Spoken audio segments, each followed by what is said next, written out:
जय जगन्नाथ। नमस्कार प्रिय दर्शक बंधु। मु ज्योतिषाचार्य प्रमोद कुमार पंडा आपको स्वागत करुच्चे आपणकर प्रिय चैनल एस्ट्रो कल्याण चैनल को। प्रिय दर्शक बंधु जो व्यक्ति मान चैनल को देखुं सब्सक्राइब करना सब्सक्राइब करूँ, लाइक करूँ, अधिक अधिक शेयर करूँ। एवं आसते जाना मंगल महाग्रह गोचर। ताहले प्रिय दर्शक बंधु बर्तमान मंगल महाग्रह अच्छा मीन राशि में मंगल महाग्रह मेष राशि को आगमन करेंगे।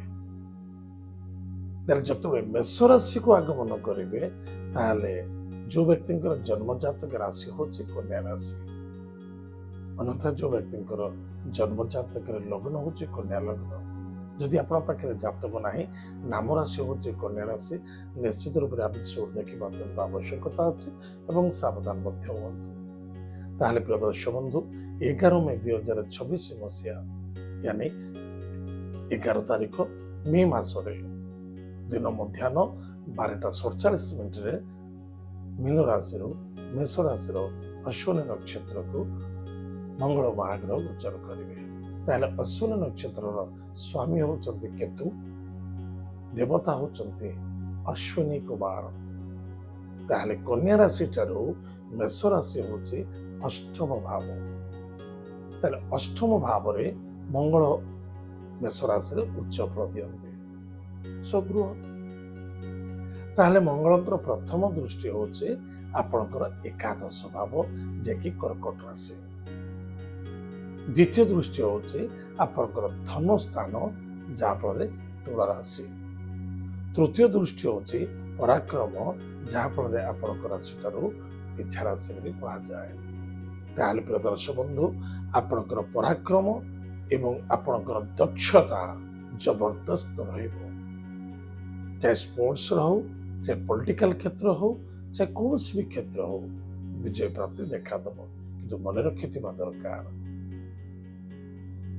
किछि अर्थ पाए, किछि लोभ पाए दंडित हवा उचित नुहे, कष्ट पाइबा उचित नुहे। यह बहुत बड़ समस्या देखा दब।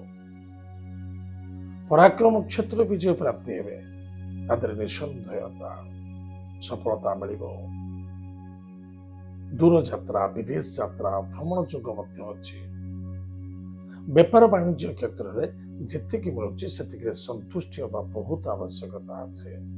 श्रद्धावान हवा, संतुष्टि हवा, कर्तव्यपरायण हवा एवं निष्ठावान सहित कार्य करवा निश्चित रूप से आप विजय प्राप्ति है, निश्चित रूप से सफलता देखा दब। धर्म विरुद्ध हवा उचित नुहे। धर्म कार्य में कौन सी बाधा आसूची ताकू सहन शक्ति रखु। कुटुंब परिवार रे आनंद सफलता देखा दब। खर्च बढ़, किछि खर्च प्राप्ति जोग अच्छी।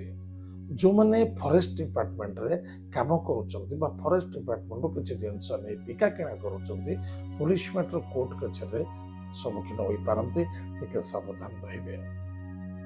एवं जो पिला माने पाठ पढ़ी चाहते विदेश यात्रा करने, विदेश एजुकेशन करने, एक्सपोर्ट इम्पोर्ट कार्य करुँचे, जॉब पे आप किसी चिंता करते अप्लाई करूँ, से सफलता देखा दब।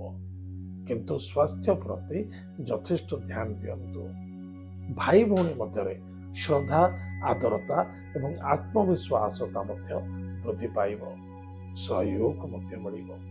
ताहले प्रिय दर्शक बंधु प्रतिकार कौन करवा? सबुठारु बड़ प्रतिकार होची निशा द्रव्य ठारू दूरे रहिबा। संध्या समय विशेष लंग सफर कोड करबा, यात्रा समय संग दोस्ती मित्रता मध्य लंग सफर केबे करबा उचित नुहे।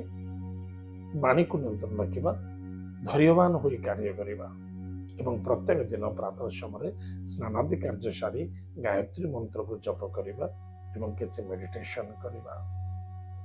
निश्चित रूप से आप सफलता हम, उन्नति देखा दे। प्रिय दर्शक बंधु ए तो थिला कन्या राशि व्यक्ति मानक मंगल गोचर फलाफल। आज तो समय जाइए, कार्यक्रम को आम ये रखुचु। पुणी देखा आगामी। जय जगन्नाथ, नमस्कार।